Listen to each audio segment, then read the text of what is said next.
Welcome back, everyone, to the Jake Broe Show. Joining us today on the podcast is Dylan Burns.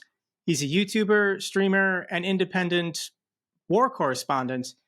He just released his first full-length documentary on his YouTube channel. I'll link it down below, and we'll talk about that. But Dylan, it's great to see you again. I actually was on your channel, I think almost 2 years ago. You were on the round table a couple weeks back. How you been? I've been good. I just returned back to the United States after 5, 6 months of filming in Ukraine. I'm only going to be home for 2 weeks. Spending a week with family, and then going to be spending a week flying around the country doing some work. But it's nice to be back. It's nice to have some actual spicy food, be able to eat good Mexican food, Chipotle again. I'm from Maryland. I'm from the East Coast, so I've had a ton of crab cakes, a ton of Old Bay, and I've just been gouging down and having just a great time. So, the title of the documentary that you just released is the Unevacuatables. Am I saying that correctly? Yes, you said it correctly. Yes. And I know the audience hasn't seen it yet, but it follows the story of a Ukrainian man, Dima. Can you just talk about and explain Dima's backstory? Sure. So I met Dima when I was in Kherson. I was filming the evacuation efforts and the rescue efforts after the Russians blew up the Unevacuatable Dam and the floodwaters started destroying communities downstream. Dima, as well as a bunch of other aid workers, rushed to the scene because there was not much of a plan for a situation like this. And so a lot of things were done very ad hoc. And I found that out from filming the response on the ground. But Dima is somebody who always tends to find himself at the center of these historical moments where people need to be helped, and he was there to help people. And my friend, John Jones, as we were filming down there, got hit in the stomach by Russian shrapnel as they were doing an aid mission. The Russians would actually release footage of this war crime the next day. And as he was laying on the side of the water, Dima came out, grabbed him, and dragged him to safety and helped get him to a medical center as they were being bombed by 80 millimeter Russian mortar shells. And that was just my first time meeting Dima. From then, I wanted to talk to him more about his story after watching what he did that day.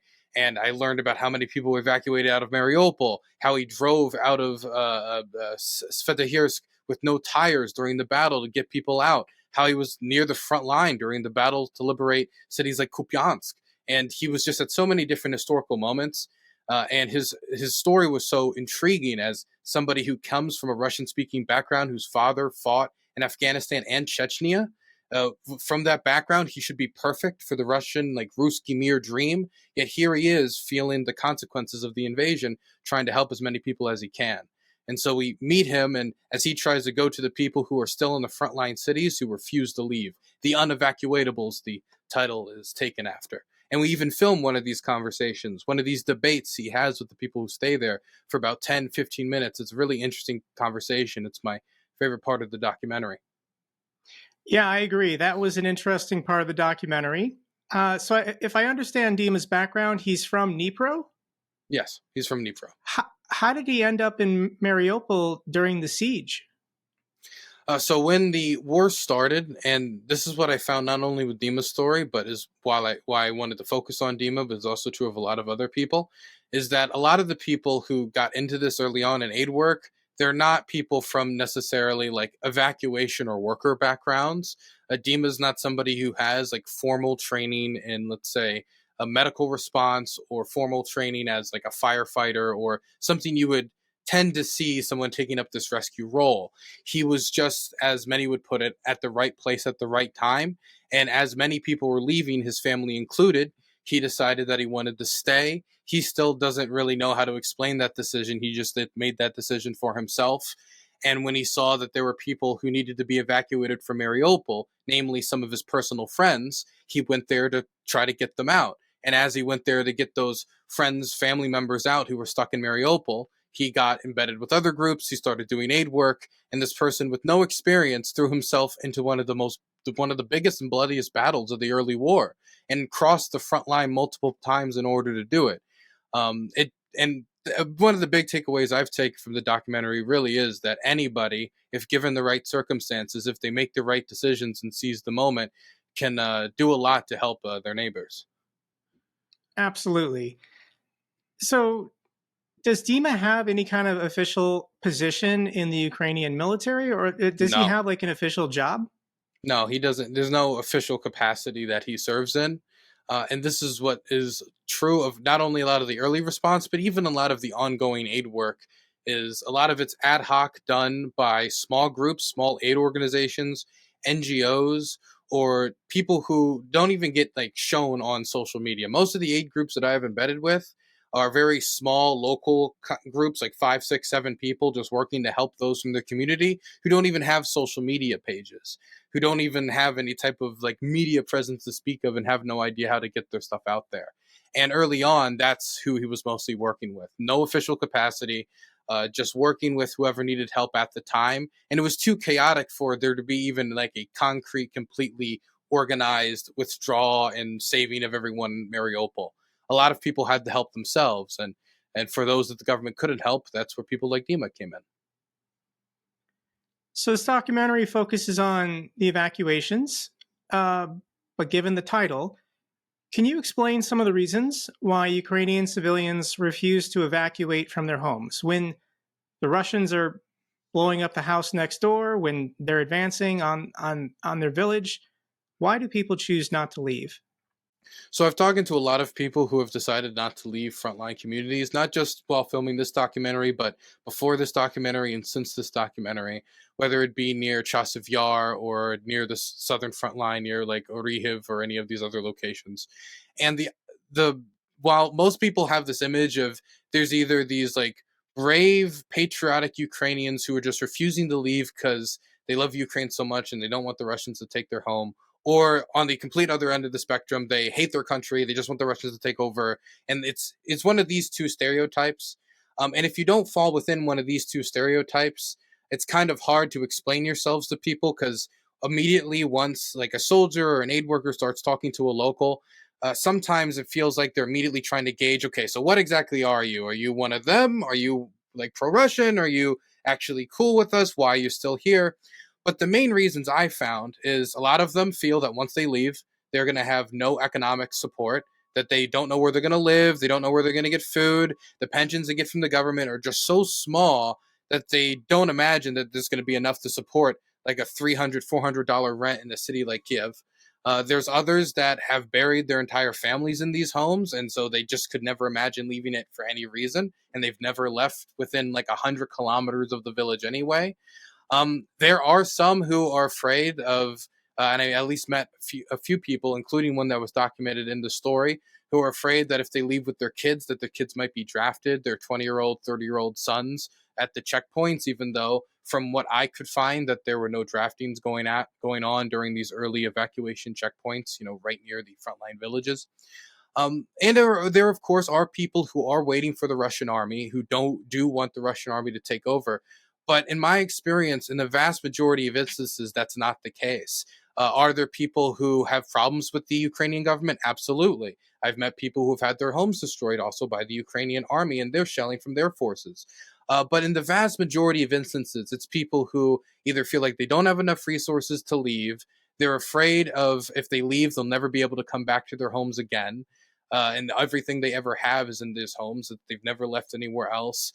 Or they've got, in some instances also, it's really sad to say this, but there is a lot of drunkards, people who are drinking in their basement every day. And so the existence they're going to have 20, 30, 40, 50 kilometers from the front are no different than them living in the basement 5 kilometers from the front.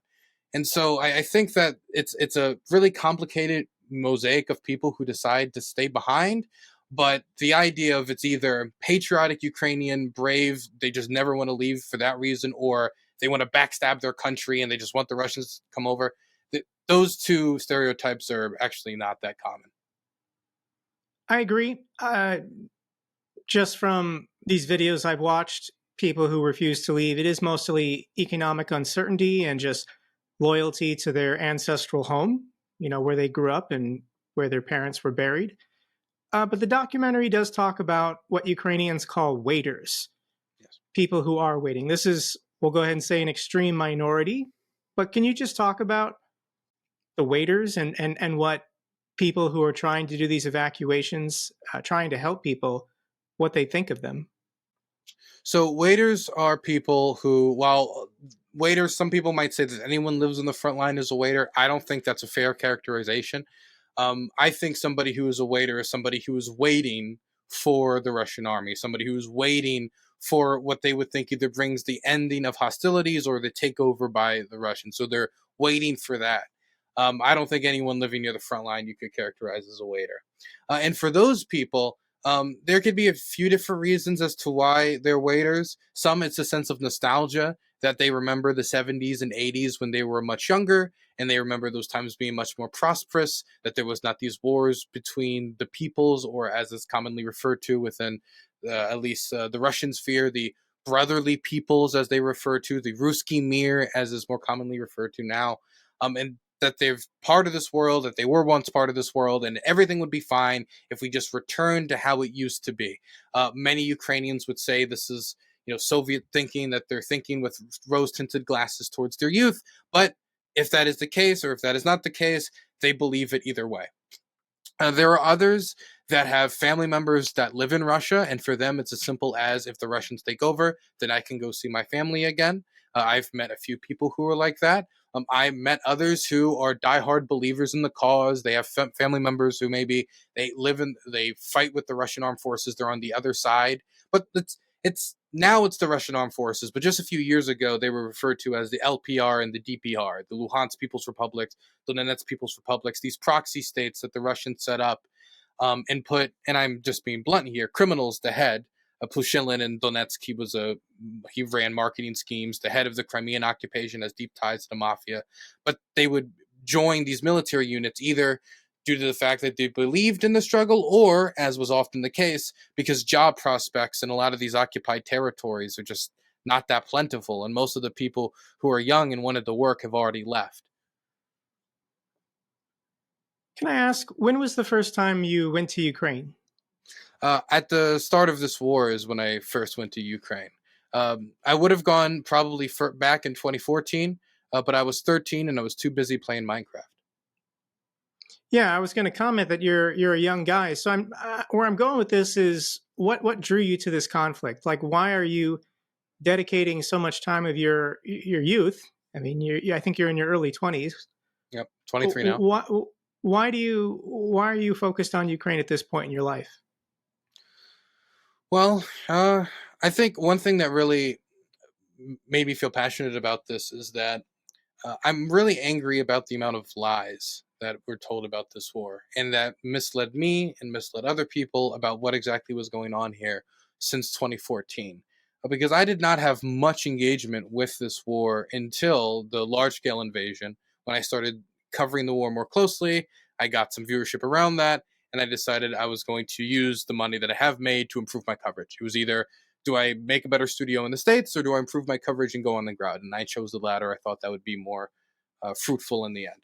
Um, I was angry, though, about the lies I was told about Euromaidan, about the lies I was told about what happened during when Yanukovych fled the country. I was angry about how much lying was done about how the Russians invaded Donetsk, not just like threw guns and weapons towards rebels, but invaded, and everyone just kind of ignored it or pretend that it wasn't happening.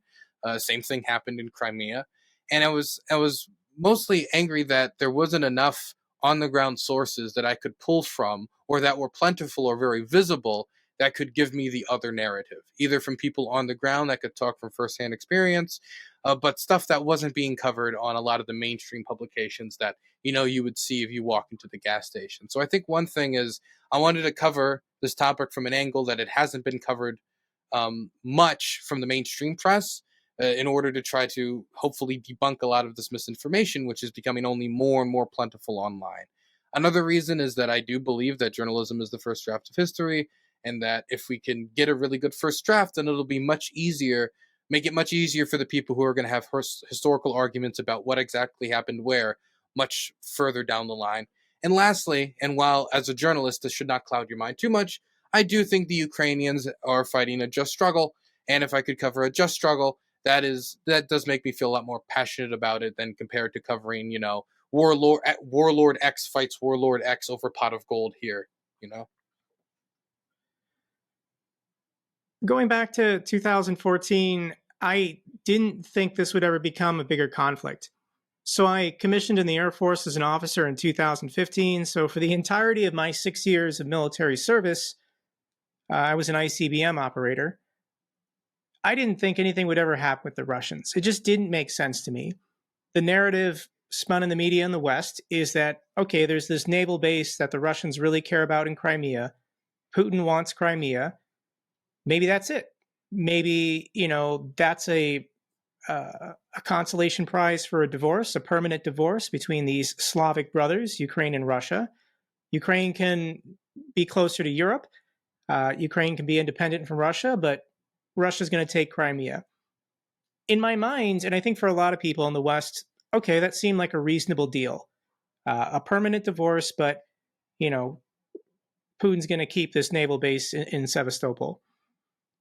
I didn't for a second think for 6 years while I was serving in the Air Force that Russia would ever do something like this because it logically didn't make sense to me.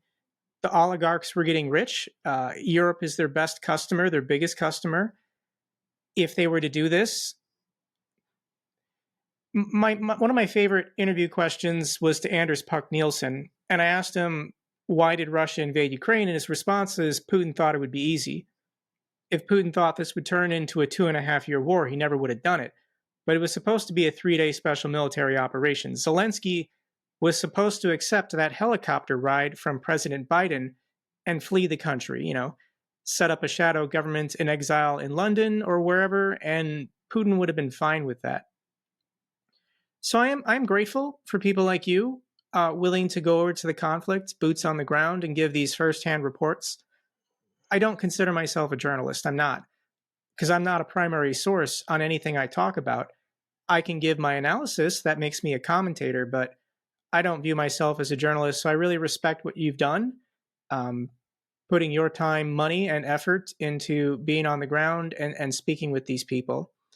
So we talked about your documentary. Are there any other stories you've been covering recently that you'd also like to share with my audience? Man, I guess just in the fallout of the Kursk offensive, something that really is giving me a lot of dragging me back is the time I spent on the Volchansk axis. Because I was embedded over there with air defense crews, with mortar teams, with FPV crews, with people working like Dushkas, just people all up and down that front. And I was interviewing them about their experience and about the Russians crossing over.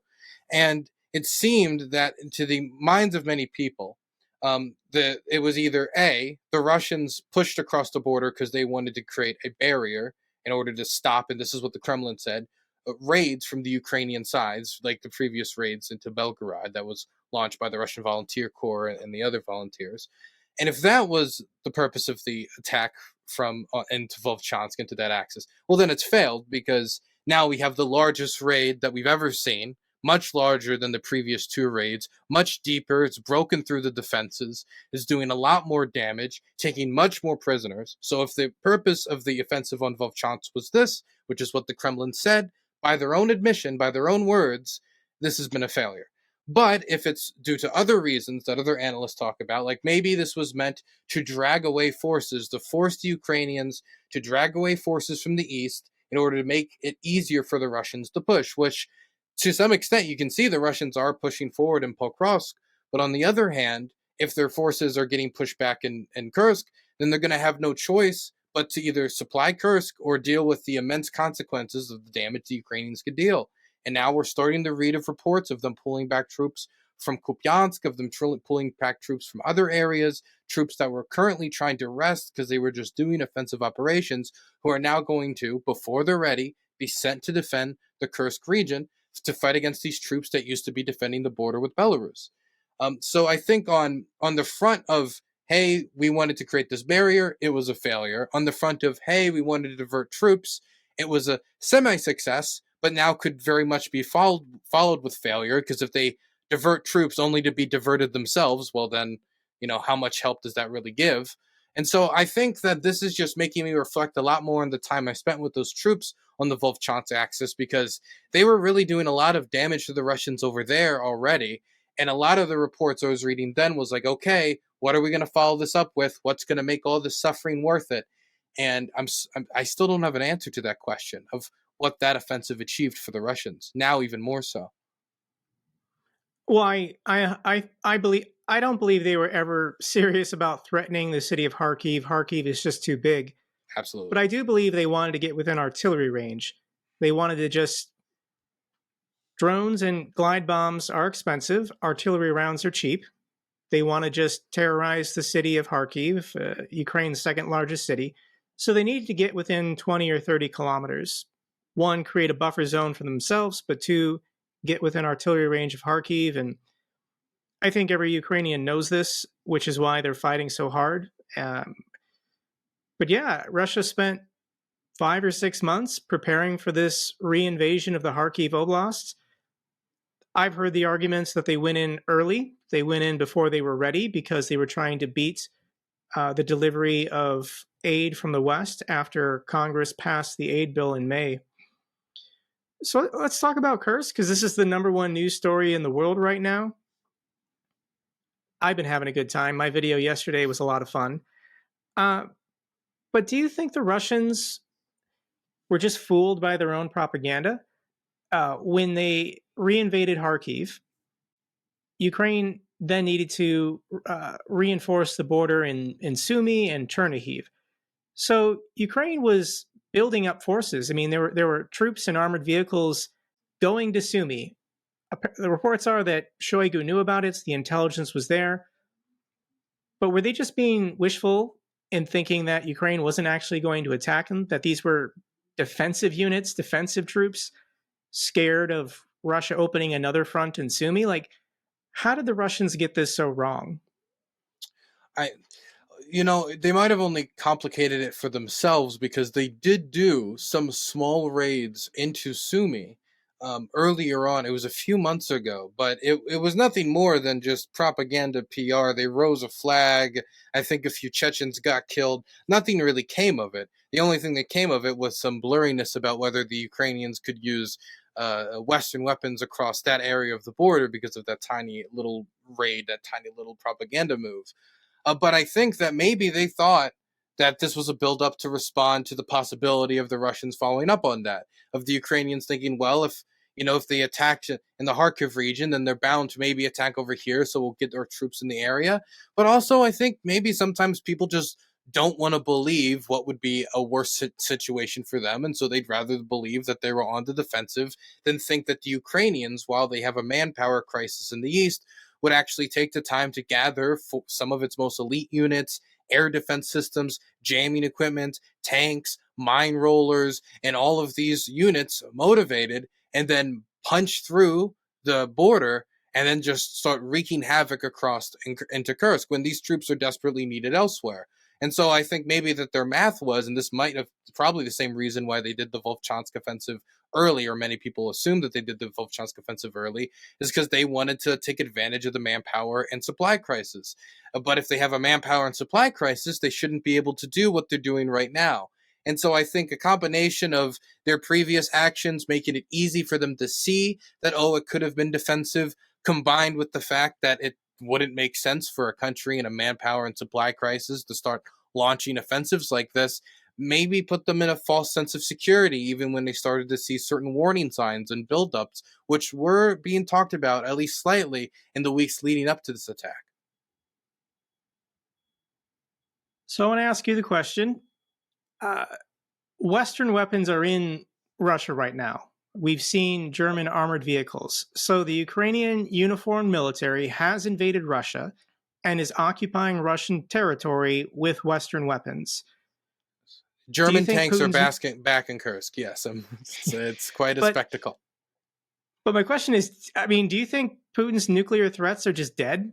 Like, how can he threaten to nuke anyone ever again when Western weapons have been used by Ukrainians to invade and occupy parts of Russia, and he's not used a nuke, and he's not going to. But all of these threats Putin has made on Kremlin state TV the last 2.5 years, we're going to nuke you if you allow this, we're going to nuke you if you do that, we're going to nuke you if you take back the city of Kherson.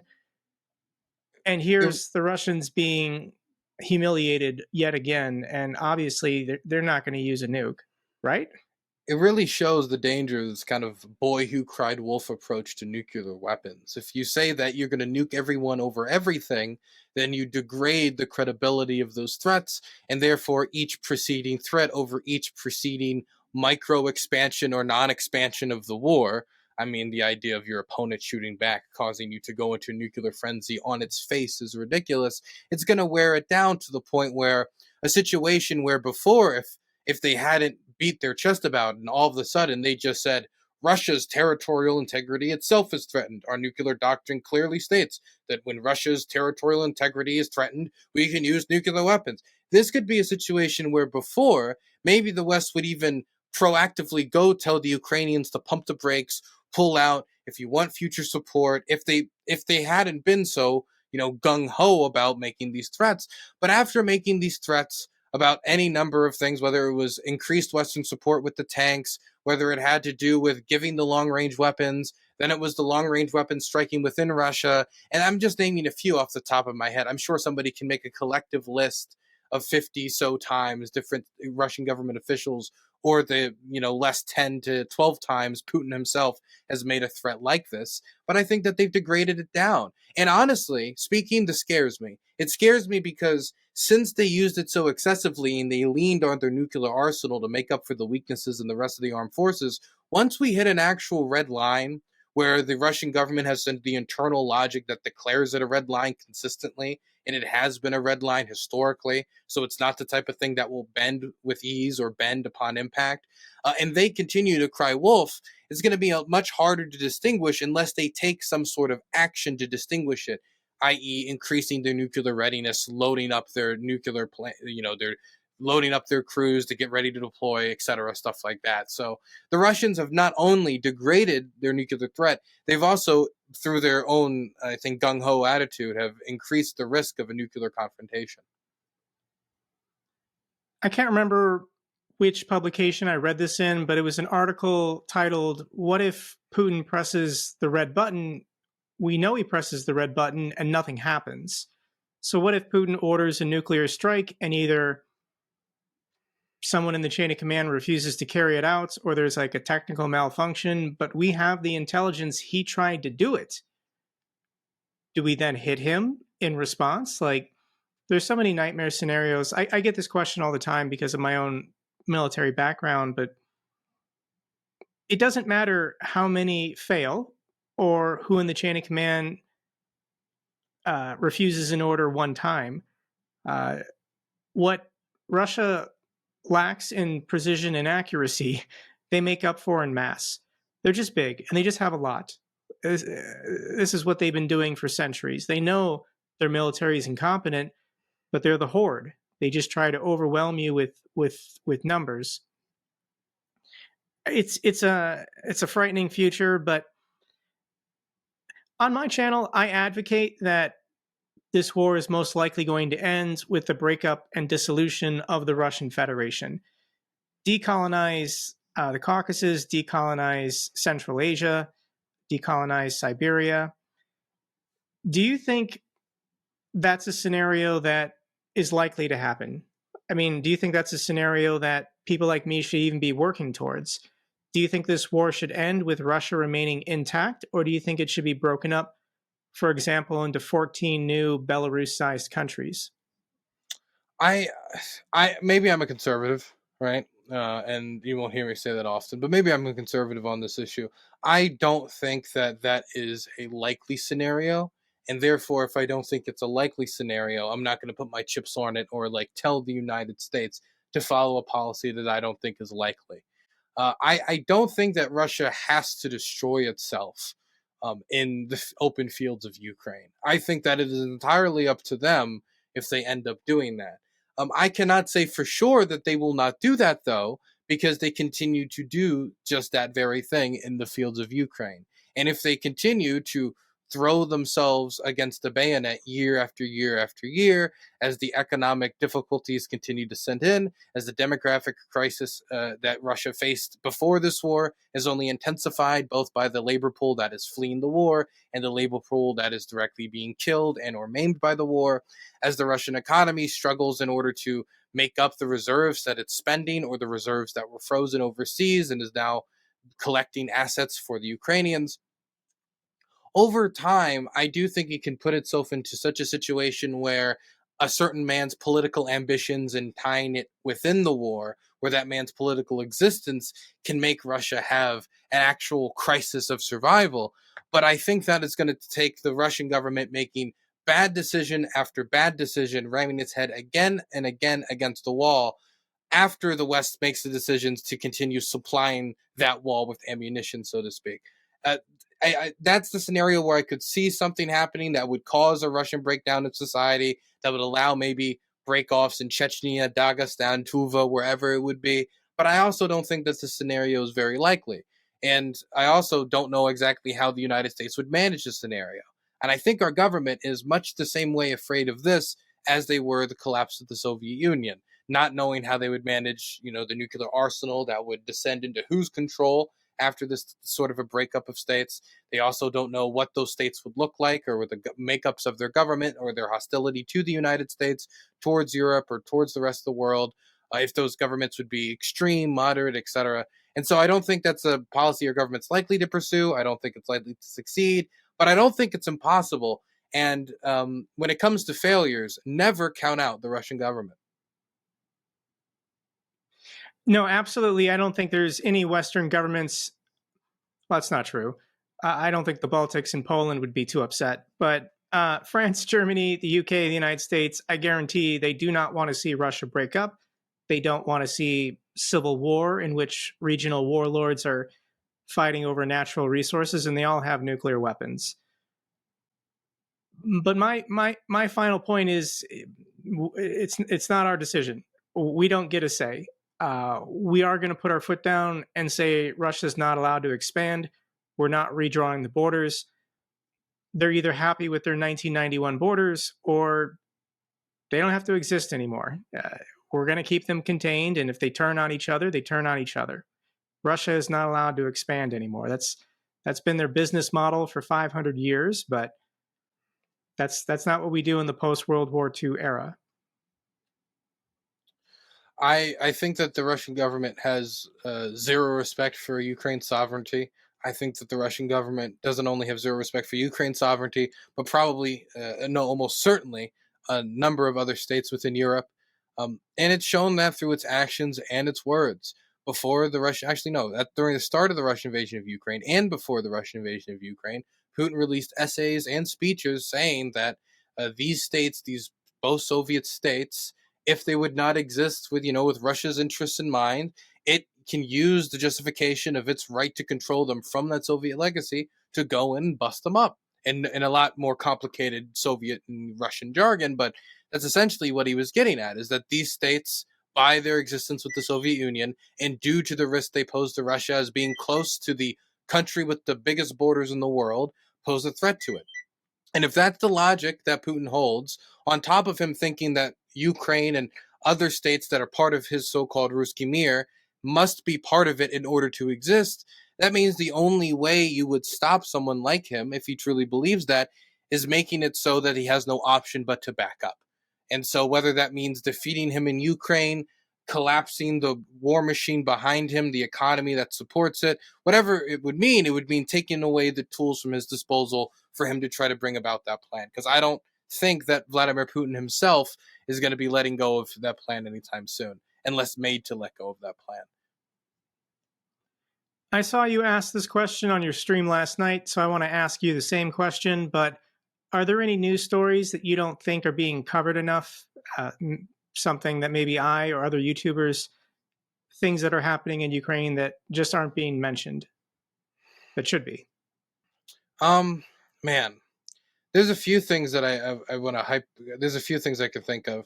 One thing that is a really big risk has to do with excavators.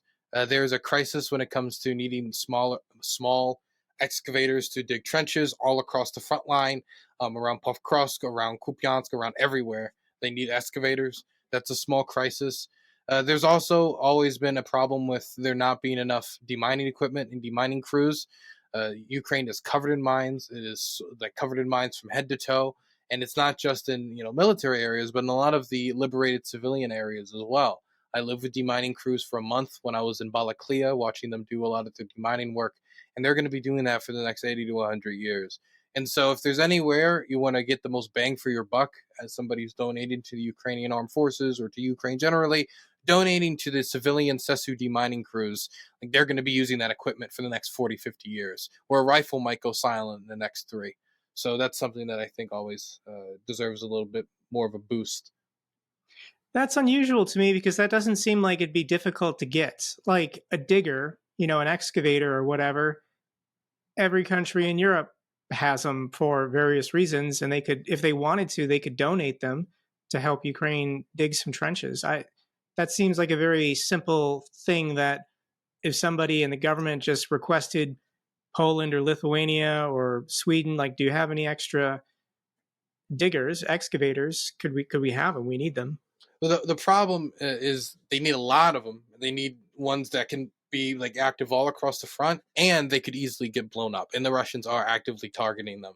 And so once you donate 10 excavators, you've lost 5 of them, and you need 5 more. And so a lot of groups, I know Constantine on Twitter, he's actually fundraising right now for some excavators. I went to his workshop recently. I actually filmed some of the excavators for a short promo video to help them fundraise. So if anybody wanted to go donate for excavators, that would be a place to do it. Yeah, I follow Constantine. I've shared some of his stuff in the past. Constantine's a good guy. I'll put his link down below. So if anyone's watching at this point and they're interested, they can donate to his fundraisers to buy excavators. Awesome. All right, at this point, we might lose more than half our audience, but we're going to talk about U.S. politics. Oh boy. I had you on the roundtable about a month ago, and I feel like you predicted it. I feel like you saw it coming. Joe Biden's debate performance was so horrendous. God bless Joe Biden, but he's 82 years old, and the torch needed to be passed on. So we now have Kamala Harris. I guess we can start with getting your reaction. What do you think of Governor Tim Walz? I think Tim Walz, while not choosing from a strategic electoral map point of view, he doesn't immediately provide benefit because he's from Minnesota. That's a state that was probably going to go to the Democrats anyway. I mean, now you could say it's on lock, but it was probably on lock before. When Democrats need to really lock down states like Pennsylvania, which made many people lean towards Governor Josh Shapiro, who's very popular in Pennsylvania, or maybe lean to a state like Arizona, which made people lean towards another option that they were considering, which is Arizona Senator and astronaut Mark Kelly. And I gotta say, there's no better PR than just saying, hello, I am running with an astronaut. You don't need to be a Republican Democrat and to a say, naval aviator. He was a captain in the Navy. yeah, I mean, like the potential was boundless. But with Tim Walz, I think there's a few things that he offers Kamala. First, he's got an amazing stage presence. The whole weird thing that Democrats are going off of right now, that started off of an interview that he gave. Number 2, he's not your typical like coastal elitist that I know like JD Vance is trying to paint him as, but he hunts, he fishes, he is of the people of his state. He is a somebody who you would not see at a New York as a New York socialite, for example, but as somebody who's actually lives and breathes Minnesota. So I think that is something that authenticity that Tim Walz offers will probably be a counter to someone like JD Vance, who, despite anybody's personal views of him, has an authenticity problem. He was against Donald Trump like 3 or 4 years ago. He used to say he was similar to heroin. He, in private conversations, compared him to Hitler. And within 3-4 years, he's changed his tune. And you might like his new tune as a Trump supporter, but nobody can say he's been the most consistent, diehard Trump supporter throughout his life. Where Tim Walz, throughout the last 30 years, he's been in, 20, 30 years? I forget the exact amount. I think he was elected in 2006. He's generally been the same Tim Walz that you see today. And I do think he's also just generally kind of a charismatic guy. He's very personable. We got the first post-choice like post-picking polling that's come out, and I think he's up 10, 11 points compared to JD Vance, who I think is down 20 points on the favorability polling. So I think that due to the way he presents himself, he might be able to speak to an electorate part of the country that Kamala Harris, just due to her background as a coastal, we'll just call her a coastal, won't be able to. And I think that might be the thinking. One of my favorite facts that somebody tossed out there is that Tim Walz is the first Democratic presidential or vice presidential nominee since Jimmy Carter who didn't go to law school. So think Really? about the 84, the 88, Hmm. the 92, the 96, the 2000, 2004, 2008, 2012, 2016, 2020. Every Democrat for vice president and president had gone to law school. Not all took the bar exam, not all were practicing lawyers, but I just think that's incredible that we went 50 years and every P or VP, it's like you said, the coastal elites. So I think Kamala, knowing her background, a former prosecutor from California, yeah, I think she met Tim Walz, and I think Tim Walz just wouldn't take no. I think the guy has that magnetism from the Midwest. Midwest nice. I'm from Wisconsin. And I do think if we can give Tim Walz some credit, Minnesota is not a swing state, but in my opinion, Wisconsin's a lock now because the Twin Cities is expanding in every direction. The fastest growing counties in Wisconsin are on the Minnesota border as Minnesotans expand out from the Twin Cities, St. Paul. These are deep blue cities. And those people are moving into Wisconsin just because that's where the border is. So those people are, I think, are hyped to vote, and they're going to vote for Tim Walz. So I'm not worried about Wisconsin anymore. But yeah, the Democrats have to put in time in places like Arizona and Pennsylvania, and if they can win both of those, this shouldn't be a close election. And so go Pennsylvania, so goes the country. People used to Another say that about Ohio. That is true, and soon it'll be somewhere else. Um, I will say something about Tim Walz that's also strange. He doesn't have any like stock investments.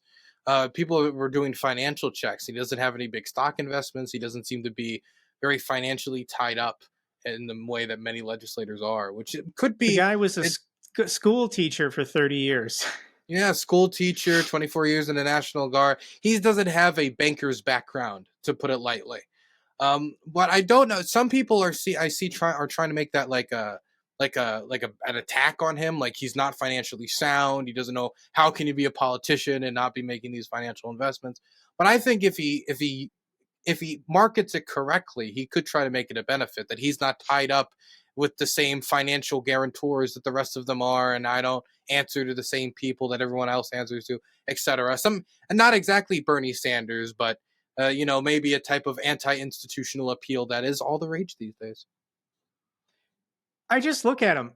Somebody in the comment section said he's a walking Norman Rockwell painting, just with his personality and smile. And let's just be honest, his gray hair and receding hairline. Joe Biden has plugs. Joe Biden was balder 30 years ago than he is today. Donald Trump's hair obviously is not real. So, yeah, I think it takes a certain courage to run for office and just let your face and body do what it naturally does when you turn 60 years old. Yeah. Trump out there with his orange skin and ridiculous Trump colors his hair. Like I think we've become so used to it the last 9 years, people just forget how objectively weird he is. But he colors his skin and he colors his hair to not look like a 78-year-old man. That's weird. Do you know what the story is with JD's eyes? Like, I'm convinced JD Vance got eyeliner tattooed on permanently. I don't think he's applying it every morning. I think at some point he just went into a tattoo shop and got the procedure. I've known women who have done this, but the joke is that of the four people in the presidential race, Tim Walz wears the least makeup or wears no makeup. Mhm. The one comparison that really got me was I saw Ben Shapiro was trying to find a way to like go after Tim Walz. And one way he did was like, "Hi, he looks like he's got a van down by the river." A reference to the now extremely Chris famous Farley, Chris SNL. Farley SNL skit. And I'm just thinking to myself, oh my God, what are the Democrats going to do? Comparing the vice presidential nominee to universally hated American Chris Farley. Like it's hard to pitch the way that he carries himself and that type of Midwestern nice that is his brand. It's going to be very hard to attack that from a PR perspective. And the Republicans only have 4 months to do so.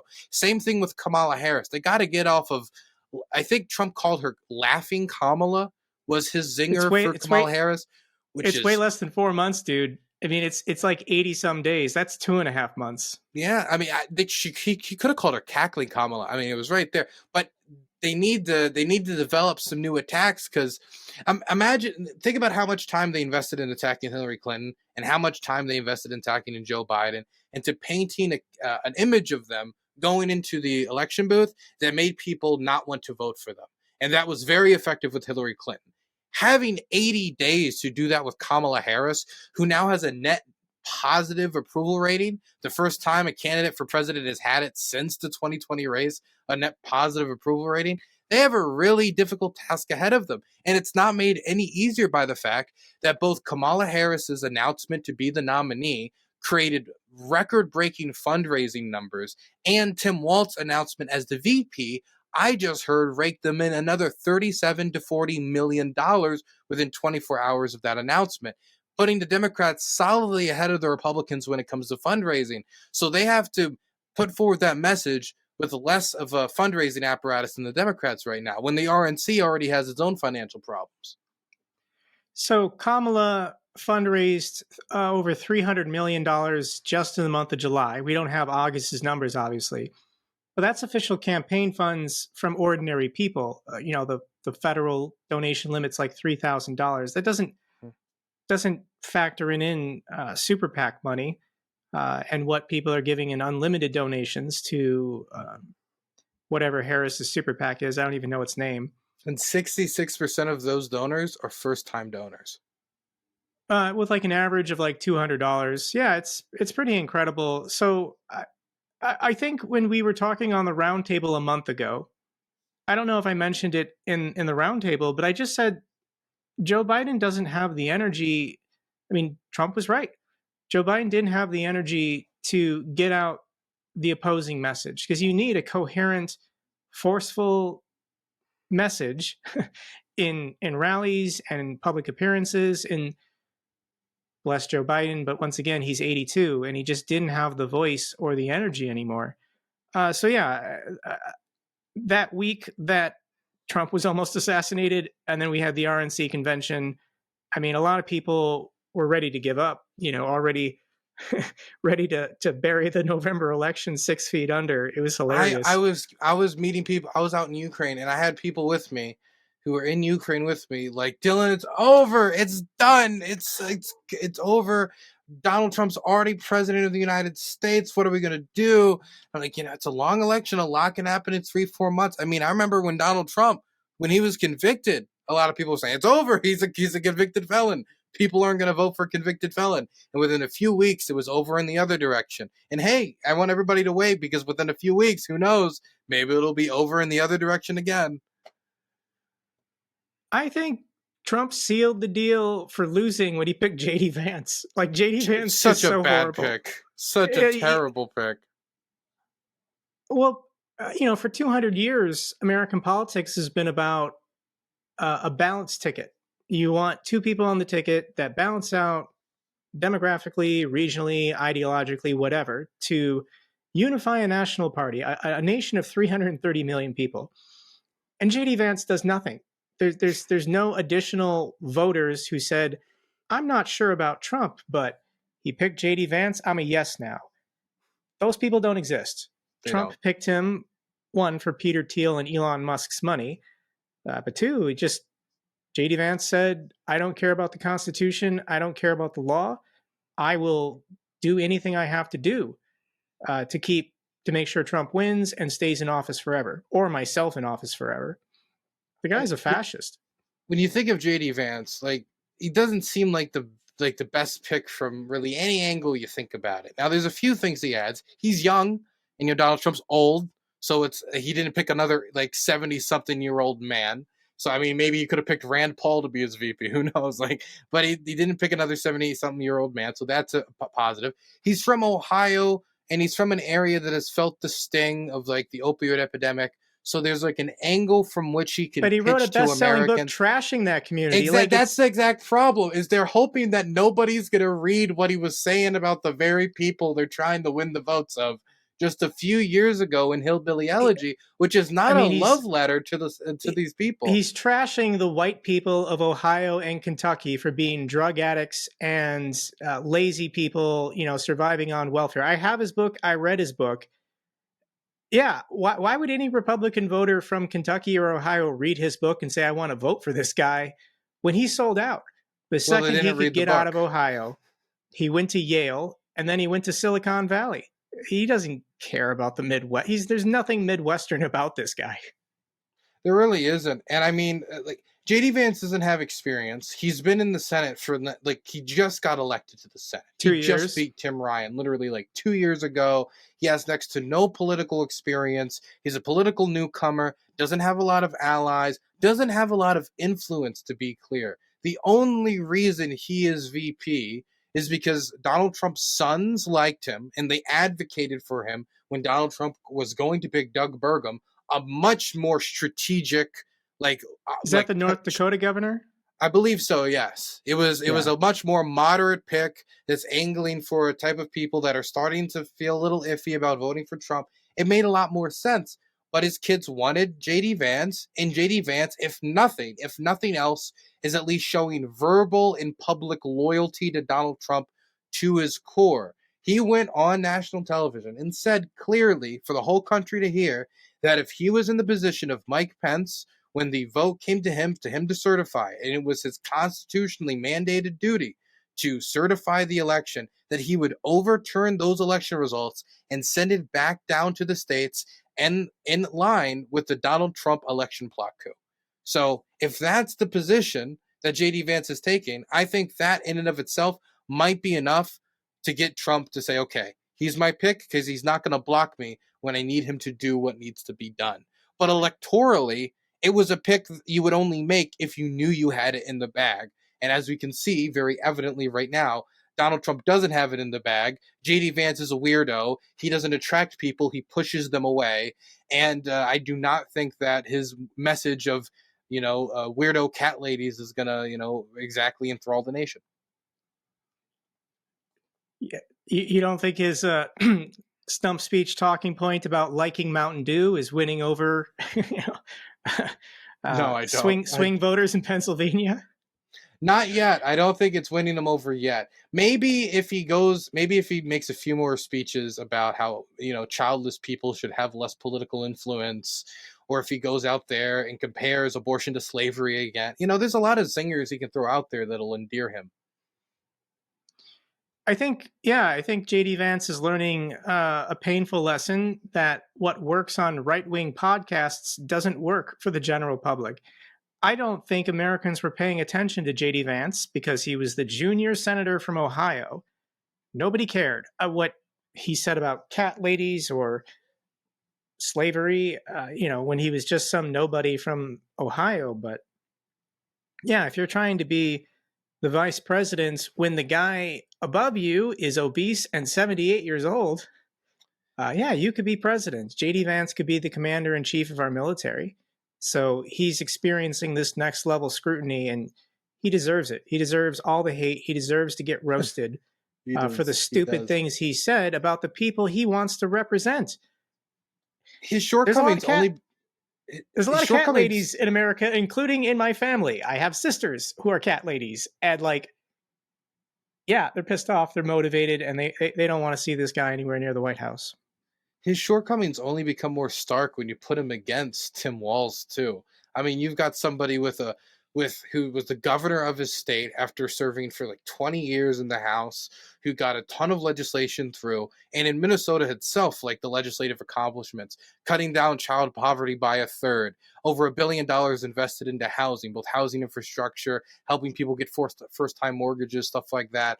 The free school lunches, which is like beloved in his home state, legalization of marijuana. And then you put it against the legislative record of Vance, which is what, renaming a mailbox somewhere, trying to give Donald Trump the Congressional Medal of Honor. Like, what is JD Vance's electoral record? And all these shortcomings will only be more stark once these two people have to sit in the room and debate. Now, Tim Walz did say during the selection process with Kamala Harris that he's not a good debater, but I mean, so far he's been doing pretty well under the spotlight, I think. But I am like, I don't want to be too hopeful. I feel like I'm being too hopeful. I need some cold water to throw on Democrats. So the one bit of cold water I will throw on the Tim Walz pick is that when you go district by district about which districts Obama took, which districts Trump took, and which ones swung, he does not necessarily have, from the elections he participated in, the Minnesota general elections for governor, he did not necessarily flip a ton of those districts. And so if anybody thinks that just putting Tim Walz in there, he's going to end up flipping a lot of these blue collar districts that went to Trump, that's not necessarily the case. The case still has to be made to people. But he has a case that can be made because of his record. J.D. Vance doesn't have a case. Another thing I just want to quick mention, I saw this morning that Joe Rogan has endorsed RFK Jr. along with Tim Pool and all these other popular podcasters. I'm fine with that if they just want to tell their audiences to throw their vote away. Maybe we shouldn't talk about Joe Rogan, but I like Joe. I've watched all of his podcasts concerning aliens and the Bob Lazar saga. I think they're fascinating. I think they're fun. It's okay to indulge in conspiracy theories when nobody's dying. If nobody's dying, talk about it. Have fun. Do whatever you want. But when it comes to Russia's invasion of Ukraine or vaccines and people are dying, yeah, that's a serious ethical problem. And I think a lot of these large podcasts on YouTube are influencing a generation of Americans, a generation of people all around the world. And these guys don't know what they're talking about. And they always just agree with whoever they talk to last. So it's a problem. And I wish the Democrats would do more and they would get competent, articulate people to sit down for these 2 or 3 hour podcasts, because these are not intellectual heavyweights. They can, if you get the right people with the right message and can give them reliable, consistent, confident information, maybe people like Lex Friedman, or Tom Billio can be persuaded to stop pushing these conspiracy theorists. I just don't understand why Vivek Ramaswamy gets to be on every podcast in the world all the time. Yeah, Vivek, who said that the weapons we were sending to Ukraine were being rerouted and sent to the Mexican drug cartels. Honestly, I almost wish he was the one chosen for VP so we could see him getting the browbeating that JD Vance is getting right now. Just so I can have Vivek's that never experience. going away. The guy loves hearing himself talk. Loves hearing himself talk. And he's young. So, I mean, he's going to be running for office for this or that and appearing on podcasts the next 40 years. I can't stand the guy. He's so annoying. Yeah, no, I can't stand his voice either, but we're probably going to hear a lot of it in the coming days and years, and it's going to be terrible every moment of it. Sorry, I thought you were going to... I will say one last thing about JD Vance before we wrap it up on the JD Vance topic is that this, I think, shows the importance of when we see like Joe Biden handing this torch over to Kamala Harris. Now, I have like a mixed view of Joe Biden. I think that there were some decisions on Ukraine that could have been made much quicker. I think that maybe he listened to certain people like Jake Sullivan a little bit too much. There's critiques that I have of Joe Biden, but something that needs to be an important thing that we embed in all of our leaders is knowing when to step down and pass the torch and know when to let go of power. Because so much of the violence you see around the world, whether it's in Sudan, whether it's in many parts of West Africa, whether it's, I mean, what's happening right now in Bangladesh with very bloody street protests and now the government being deposed, is leaders not knowing when to let go and clinging on to power until the last possible moment. And I think that with Joe Biden putting that torch over and handing it over to Kamala, the entirety of the race has just gotten shaken up. The entirety of the race, and the Democrats who were down 5 points are now up like 2 nationally across a bunch of media aggregates. There was a poll this morning I saw, and Kamala Harris was up 6. It's bad. incredible. It's incredible. Could anybody imagine Donald Trump looking at these numbers and saying, okay, I'm dropping out, run Nikki Haley, run the candidate that would maybe poll better with a large swath of the country, run the candidate that's not 78 years old, the oldest nominee to ever be nominated for the president of the United States, because Joe Biden was never officially chosen. Donald Trump was. Makes him the oldest nominee in American history. I don't think that Donald Trump would ever be willing to pass that torch. And that is a big weakness of the MAGA movement. And that's something where it's not like JD Vance. He's going to say, fine, run JD Vance. He picked JD Vance because JD Vance would do what he told him. JD Vance wasn't picked because he was supposed to be the future of the Republican Party after Donald Trump left.